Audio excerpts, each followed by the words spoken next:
ప్రకటించారు. ఇది అమరావతి పరిణామాలు. సరే, యాంటీ సోషల్ మీడియానా వెంకయ్య కామెంట్స్, మొన్న రేవంత్ విమర్శలు మీరు చూసుంటారు కదా. అదే మొన్న మా ఫంక్షన్కి నవ తెలంగాణ పత్రిక వచ్చినప్పుడు రేవంత్ రెడ్డి కొంతమంది జర్నలిస్టులమని ఎవరు జర్నలిస్టో తెలియట్లేదు అని ఒక మాట్లాడారు. దాని మీద చాలామంది ధ్వజం ఎత్తారు, అసలు జర్నలిస్టులు అవమానించారు. అది ఇదని ఆయన చెప్పింది ఏంటంటే, ఆ రోజు నిజమైన జర్నలిస్టులు సీనియర్లు ఇట్లాంటి వాళ్ళని కనిపెట్టుకొని ఉండాలి.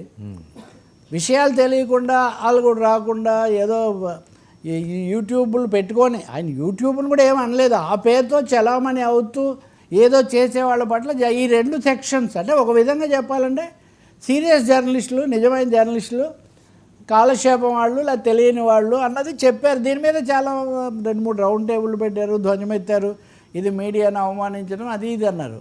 రేవంత్ రెడ్డి అన్న కొంచెం అటు ఇటు చెప్పారు. ఆయన కూడా యూట్యూబ్లో పెట్టినవాడే వాస్తవానికి. బీఆర్ఎస్ మేము వెనకబడిపోయాం రేవంత్ రెడ్డి కంటే అని బాధపడుతూ ఉంటుంది. కానీ వెంకయ్య నాయుడు గారు మాజీ ఉపరాష్ట్రపతి నిన్న సోషల్ మీడియా కాదు యాంటీ సోషల్ మీడియా అనే మాట చెప్పేశాడు. ఇంకా యాంటీ సోషల్ మీడియానా అనే హెడ్డింగ్తో ఈరోజు పత్రికల్లో చాలా పెద్ద శీర్షిక. నిన్న సీనియర్ ఆయన సంపాదకుడు ఐ వెంకట్రావు రాసిన విలీనం విభజన అనే పుస్తకాన్ని ఆవిష్కరిస్తూ అక్కడ ఇది మాట్లాడారు. యాంటీ సోషల్ మీడియాగా ఇది మారిపోయిందా, మరి ఇప్పుడే మాత్రం ఎంతమంది ఎన్ని రకాల నిరసనలు తెలుపుతారో మనం చూడాలి. ఎందుకంటే సోషల్ మీడియాలో అయినా మెయిన్ స్ట్రీమ్ మీడియాలో అయినా కొన్ని తప్పులు ఒప్పులు ఉంటాయి, దిద్దుకోవాలి అని చెప్పడం వేరు.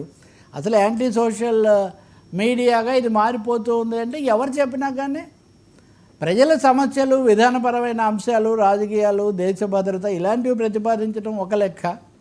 అలా కాకుండా వ్యక్తిగతమైన అజెండాలతో లేకపోతే రాజకీయ పాలకవర్గ పార్టీలు, అందులో కూడా నాయకుల అజెండాలతో కొంతమంది ఒక పక్షం తీసుకోవటం ఇవన్నీ సమస్యలు. ఖచ్చితంగా మీడియా వ్యవస్థ కూడా లేదా దాంతో సంబంధించిన వాళ్ళు అందరం కూడా ఒక ఆత్మవిమర్శ కూడా చేసుకోవాల్సిన అవసరం ఉంది. మీడియా మీద దాడులు, మీడియా హక్కులను కాదంటాం, భావ ప్రకటన స్వేచ్ఛ మీద దాడి అది చాలా తప్పు. సుప్రీంకోర్టులో డజన్ల కొద్ది కేసులు నడుస్తున్నాయి. ఆ విషయంలో వెంకయ్య నాయుడు గారి పూర్వ సంస్థ అయినటువంటి బీజేపీ మీద కూడా చాలా విమర్శలు ఉన్నాయి, కేంద్ర ప్రభుత్వం మీద. అవే కదా సుప్రీంకోర్టులో నడుస్తుంది కూడా అవే. ఏదైనా ఆయన మీడియా ఫ్రెండ్, బేసిక్గా మీడియా ఫ్రెండ్లీ కాబట్టి మాట్లాడారు. మరి ఇప్పుడు రేవంత్ వెంకయ్య నాయుడు చేసినటువంటి కామెంట్స్ను ఒకసారి మీడియా కానీ లేదా పరిశీలకులు కానీ దృష్టిలోకి తీసుకోవటం, దిద్దుకొని మరింత పదునుగా ఎలా తీర్చిదిద్దుకోవాలి అని ఆలోచించడం చాలా ముఖ్యం. దీని మీద రాజకీయంగా వాళ్ళని ఖండించడం వీళ్ళని ఖండించడం అనే కంటే తప్పు ఎక్కడ జరుగుతుంది, బండి ఎక్కడ గాడి తప్పుతుంది అనేది చూడడం చాలా అవసరం. బూతులు అయితే అబ్సల్యూట్లీ అన్నెసరీ. బూతులు ఎందుకు వాడుతున్నారు, వాడేవాడో బూతు వాడాడని మీరు ఎందుకు వాడుతున్నారు? మధ్యలో స్టార్ పెడితే బూతు కాకుండా పోతుందా? తారాల మీద కూడా ఒక అమ్మాయి ఉంది, ఎవరో నేను ఇప్పుడు చెప్పను కానీ అఫ్కోర్స్ ఆమె మామూలు మీడియా నుంచి మీడియా వ్యక్తిగా ఉన్నామే, ఇప్పుడు పర్సనల్గా సెలబ్రిటీగా ప్రమోట్ చేసుకుంటున్నారు. ఓకే, రకరకాల ఫోటోలు ఎందుకు పెడుతున్నారు వాళ్ళు. కానీ కింద పెట్టిన కామెంట్స్ అయితే అసలు మహిళలనండి ఎంత ఇదిగా మాట్లాడతారంటే, ఈ బూతు రోత వ్యవహారం అయితే తగ్గాల్సిన అవసరం చాలా ఎక్కువగా ఉంది కదా. తమ మీద జరిగినప్పుడేమో దాడి, ఇంకోరి మీద జరిగితేనేమో ఏదైనా సరే అన్నది, లేదా మతపరమైంది. ఇప్పుడు ఒక చిన్న ఇది చెప్తాను, చిన్నదేం కాదు పెద్దదే. ధర్మస్థలం గురించి మనం మాట్లాడాం కదా. ధర్మస్థలం అన్నది వాస్తవానికి శివుడు ఉంటాడు అక్కడ, కానీ దానికి ధర్మకర్తగా ఉన్న వీరేంద్ర హెగ్గడే వాళ్ళేమో జైనులు.